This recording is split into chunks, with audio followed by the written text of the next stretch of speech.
My son told me I wasn't welcome at his wedding because his fiancée's family thought I wasn't rich enough, so I took matters into my own hands. Hello Reddit, this is my first time posting here since I need some help, and it's a bit urgent. This matter is too personal to share with my friends, so I'm posting it here. I, 52 female, have been a single mother to my son, 25 male, and have raised him on my own since he was born. My husband unfortunately passed away while I was pregnant with him. He had an aneurysm in his sleep, and by the time I woke up he was gone.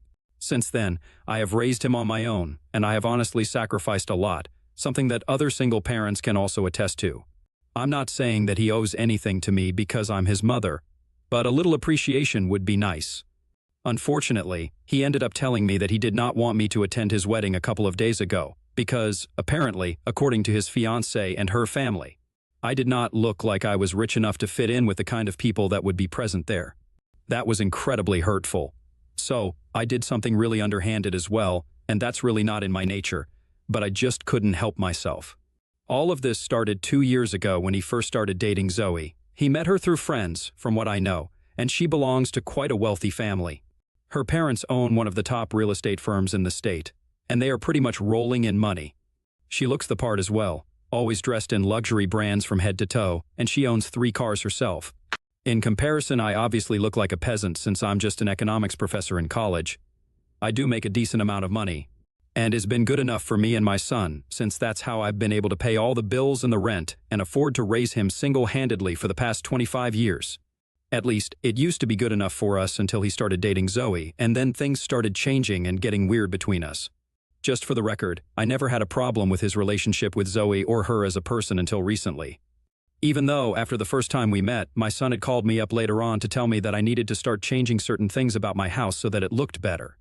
He had said that the fact that most of the furniture in my house looked really old was pretty embarrassing for him since he had been to Zoe's parents' mansion, and it was crazy how beautiful and shiny everything was. So he wanted me to at least put an effort into making my home look better. We had a fight after the first meeting because I did not think that there was anything wrong with the way my house looked. And the fact that certain things were really old just meant that they had character. I did not want a shiny, glamorous lifestyle like Zoe or her parents because I knew that I could not afford it, and I wanted to live within my means. I was perfectly happy with how my life was, and I did not have any complaints, so he had no reason to be complaining about it either. Some of the things that he wanted me to replace, like some furniture and stuff, had actually been picked out by my late husband, and I really valued them. We got into a fight back then, and I told him that if he was so embarrassed by me, then maybe he shouldn't have introduced me to his rich girlfriend in the first place. Then he realized that he was being a jerk and apologized to me later, and we were able to patch things up. But after that, he never brought Zoe over to my place, and I only met her a handful of times. I met her parents once when they got engaged, and I attended the party they threw. Even then, my son had a lot to say about the way that I was dressed. He said that it was an engagement party, so I should have put more effort into how I dressed, but according to me, I was dressed perfectly fine. I'm not stupid. I could tell that his real problem was with the fact that I was not dressed in luxury brands, and I was just wearing things that I could afford, but I guess he was too afraid to say it. Anyway, I tried not to mind that, and even though he had started being very distant from me ever since he introduced Zoe to me, I still tried to keep in touch with him. But then, 3 days ago, he visited me and told me that after Zoe and her parents had met me at the engagement party, they did not think that I would fit in with the crowd that would be present at their wedding since it would be mostly their friends and other business associates who worked with her parents, but none of his family members. Since Zoe's parents were funding most of it, he thought that it would be better for him to respect their wishes. He even said that he would have a private ceremony later on and I would be invited to that, but for now he just wanted me to understand where he was coming from, because ultimately, he did not want me to feel out of place. I was very hurt when he said that, and I started crying. But then, he got really exasperated and said that there was nothing worth crying over because it was just a fact that I did not look rich enough to fit in there. And he did not want me to embarrass neither myself nor him. He told me that he had hoped I would understand, but I was just being selfish by not caring about his image in front of his in-laws. Once I stopped crying, I told him to get out of my house and never come back. He tried to argue, but I just screamed at him and asked him to leave. Once that was done, I was still pretty upset, so I decided to do something that I'm not sure was the right move or not. A couple of weeks ago, I had actually helped him get the venue that he wanted for his wedding. When I called him to check up on him a couple of weeks back, he had been telling me that he was struggling to finalize the venue. Apparently, the place that he wanted was something that Zoe had her mind set on, and it was not something that had been listed in the properties that their wedding organizers had shown them. but it was a really beautiful place, a little out of the city. However, the owner was not willing to put it up for rent and had refused to let them get married there. He had been trying to negotiate with this person for ages, along with Zoe's parents, but he just refused to give it up no matter how much money they offered him. Zoe was equally stubborn. She had refused to even consider any other place, and now there were just a couple of weeks to go for the wedding. They had even sent out invitations with that address printed on them on Zoe's insistence, but they still hadn't been able to finalize the place and were still trying to negotiate with the owner. When he told me the name of the owner, I realized I knew this person. I realized I used to go to college with this guy, and I immediately thought that maybe I could help him out, but I wanted it to be a surprise. So I just told my son I was sorry about it and hoped that things would work out for him somehow. Then, I decided to reach out to this guy. After speaking to him for a couple of days, I figured that the reason he was not willing to rent out his property for any events was because he and his wife were worried that if they allowed events to be held there, the people hosting would trash the place. It had happened a couple of times before, so they did not want that to happen and wanted to preserve the natural beauty of their property. But I told him that this was my son we were talking about, and since he knew me personally, I could vouch for the fact that none of this was going to happen. On top of that, Zoe's parents were also the owners of the top real estate firm, so he did not need to worry about whether the place would get trashed or not. It took me a while, but after a few days I was finally able to convince him, and he agreed to speak to my son. I was also able to convince him not to mention my name because I wanted to tell them about it after the wedding and surprise them. Anyway, once I was able to convince him, he agreed to it, and my son was really happy. He had no idea I was behind all of this. And I guess that was why he was so confident when he told me that I was not wanted at the wedding. Anyway, after he paid me that visit, I was very hurt, and I decided to call the owner of the place. I explained to him what had happened just now. I did not intend to overshare, but I was so upset that I just ended up telling him everything. He literally had to comfort me, even though we are not particularly close. But he and his wife were really kind to me and told me that they were going to back out of the deal because they did not think they wanted to have anything to do with such an ungrateful person. I thanked them, and the very next day, they told me that they had returned the money they had taken in advance and had informed my son and Zoe that they would no longer be able to rent out their property to them, so they had to look for someplace else. Zoe's parents had apparently been furious and had even threatened to sue them, but they said they did not care about any of it. There were still 2 weeks to go before the wedding, and the papers they had signed clearly stated that they were perfectly within their means to cancel up to 1 week before the event was supposed to be held. So they couldn't exactly sue them on any legal grounds because they had stuck to the contract. It's not their fault they didn't get their lawyer to read the fine print in a hurry. So now they did not have a venue, and I felt pretty vindicated, so much so that I decided to put all of this in a letter and send it to my son. It was a petty move, I agree, but he had hurt me a lot over the course of the past couple of months, and I just couldn't tolerate this anymore. So I explained everything in my letter, and instead of posting it, I went to his house that evening itself, knocked on the door, and left that letter on the doorstep before driving back home. To make sure that he wouldn't be able to reach out to me after that, I decided to block him as soon as I got into the car. Later that night, he paid me a visit once again, but this time he cut a much sorrier figure. He told me that he had come over as soon as he had finished reading the letter, and he was here to apologize because he had no idea that I was the one who had managed to get that venue for him. He was literally crying and said that he was really sorry about the way he had treated me, and he had no idea that it would hurt me so much.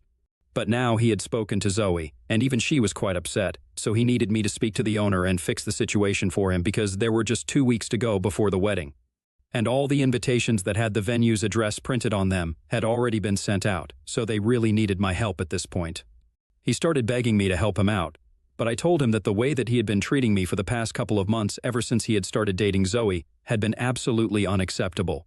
And the things that he had said were really hurtful. So I didn't think that I wanted anything to do with him after this because I had believed that I had raised a good man.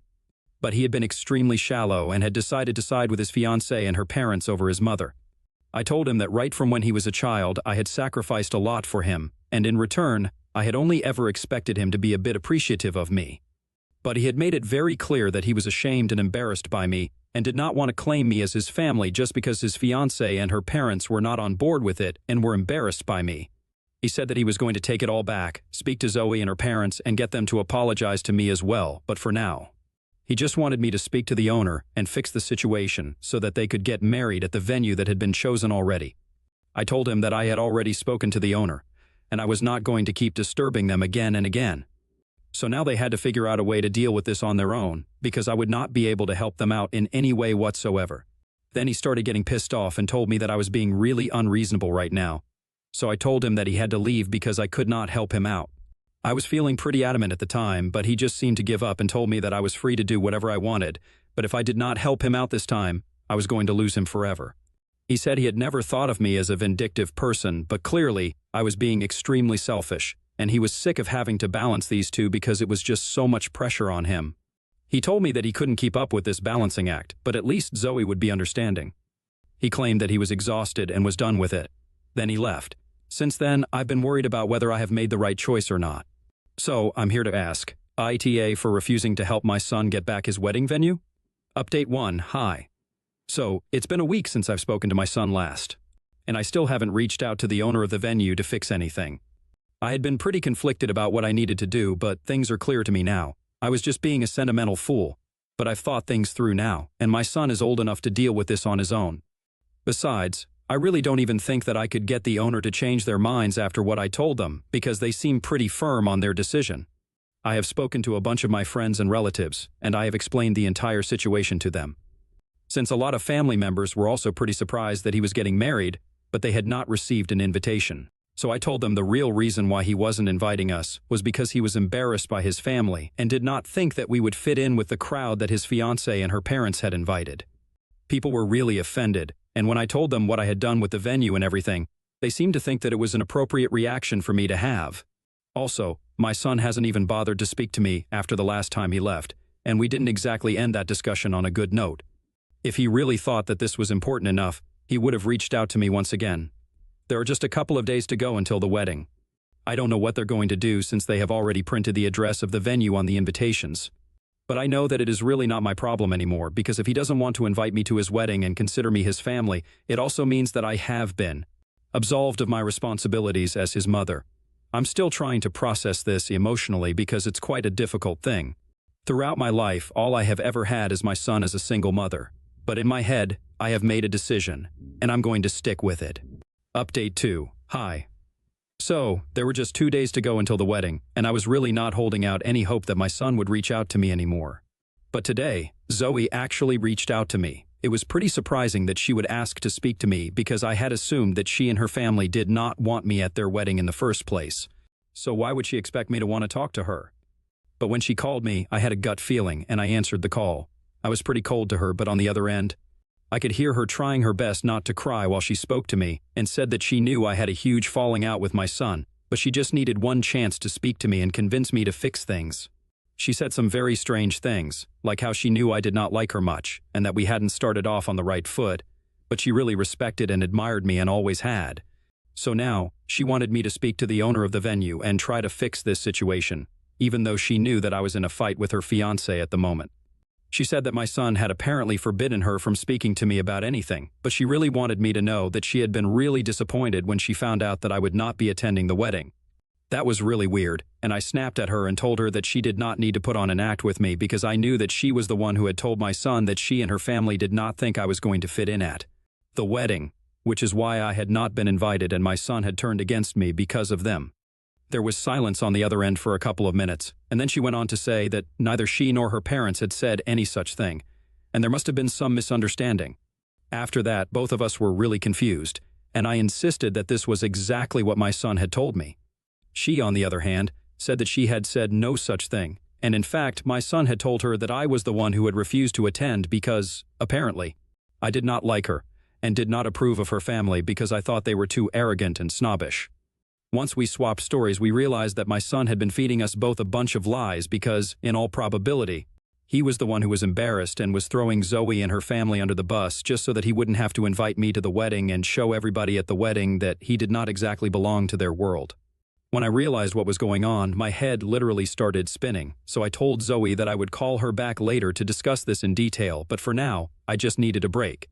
After about half an hour, once I had managed to process this, I called her back, and we talked about this some more. I told her everything that had happened right from the beginning, how my son had always made it seem like she and her family had a problem with me, but she claimed that she had never said any of those things. And neither had her parents. She told me that my son had always made it seem like I did not like her family, which is why she had kept her distance from me. Even when he decided not to invite me to the wedding, he had said something else to me, which you guys all know, but he had told Zoe that I was the one who was not interested in attending because I did not approve of her. He had actually told her that he was going no contact with me, so she needed to respect that as well, and that was why she had never bothered to speak to me about it until now. I was incredibly hurt when I learned these things were happening because of my son, not because of his partner. Because at least when I believed that Zoe and her family were behind all of this, I could forgive my son, even if it was just a little bit, because I knew that he was under somebody else's influence. But now knowing that he was doing all of this on his own, there is just no forgiveness for him in my heart anymore. After speaking to Zoe, both of us were really disappointed, and she told me that she had nothing to say to him anymore. After apologizing to each other for the misunderstandings, we hung up. It has been a couple of hours since then, and I'm just sitting in one spot with no idea what to do. I'm pretty sure that after finding out all of this, she is going to cancel her wedding, and good for her, she actually deserves better, and so do I. But unfortunately, I can't exactly find a better son for myself. This is all I have, and every time I think about how much I have done for him and what he did to me, my heart just starts hurting more and more. I'm pretty sure he's going to reach out to me after this, since he's going to be able to figure out that Zoe and I had a discussion about all of this, and both of us know the truth now. With nowhere to go, I'm sure he'll come back home, but with what he has done, I think he has lost the right to call my house his home and me his mother. Update 3. Hey, so after yesterday's post, I have been grieving the loss of my son. He's alive, but I know I've lost him, and even if he comes back, I'm not taking him back in. At least not until I have managed to deal with this emotionally by myself. But I had predicted that with nowhere to go, he would come back home, and that's exactly what happened today. I figured that once she found out the truth, Zoe would address the problem with him, and that's what had happened. A couple of hours ago, around early evening, somebody started ringing my doorbell frantically, and when I saw who it was, I decided that I was not going to open the door since it was obviously my son.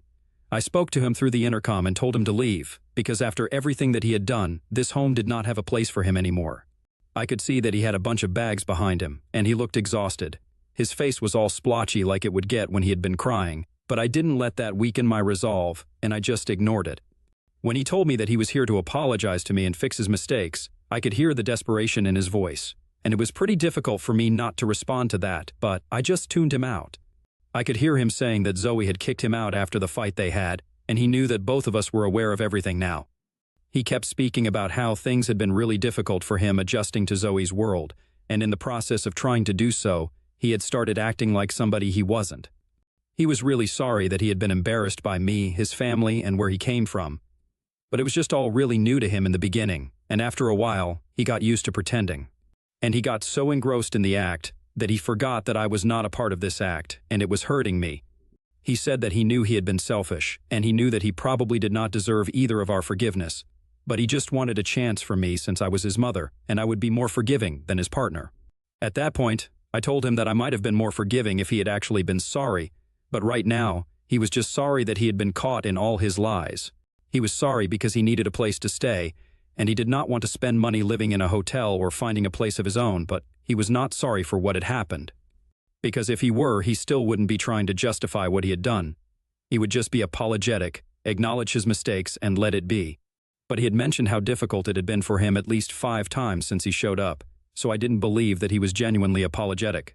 I told him that I might forgive him eventually. I'm not sure of that yet, but for now, I wanted him to just leave me alone. He then started bargaining with me that he would be willing to pay rent to stay with me, but he just wanted to come back here and make things right with me. He even said that he was saying this genuinely because if he wanted to, he could have lived with his friends. But I knew that he was bluffing because, from what Zoe had told me, he hadn't even bothered to invite a bunch of his friends to the wedding, so in all probability, even they were not on speaking terms with him as of now. And that was why he was so desperate to live with me. Anyway, after a while of bickering with him, he snapped at me and said that I was just as heartless as before, and then left. I know he's not going to be homeless. He has enough resources and means to figure out a way to live on his own for a couple of weeks. And after that, he can just find an apartment for himself. My job is done as a mother. I just had to raise him to be a decent human being, and for a while he was a good person, but now this is not my problem anymore. Update 4. Hi. So it has been 2 weeks since my last update, and on the day that my son was supposed to get married. All that happened was Zoe put up a post saying that she and my son had parted ways, and she wanted everybody to respect her privacy at this difficult time. A bunch of people sent me that post, and I kind of felt bad, but not enough to reach out to my son to console him. After that last day when he showed up at my house and I refused to let him in, he hasn't bothered to contact me anymore, so I guess I was right about what I had said. He was just sorry back then because he had been caught, and he knew that nobody else apart from me would even think about speaking to him again. But I had decided to turn my back on him, and since that had happened, he hasn't reached out to me to apologize, so I guess he's fine with staying no contact. As am I. I've been living on my own for the past couple of years anyway, so what difference does it make to be completely by myself? It's not even like I'm lonely. I have friends, I have family, and I have my life. My son is just not going to be a part of it anymore, and that's it. Maybe I will find it in myself to forgive him one day, but it's not going to come anytime soon, and I'm fine with that.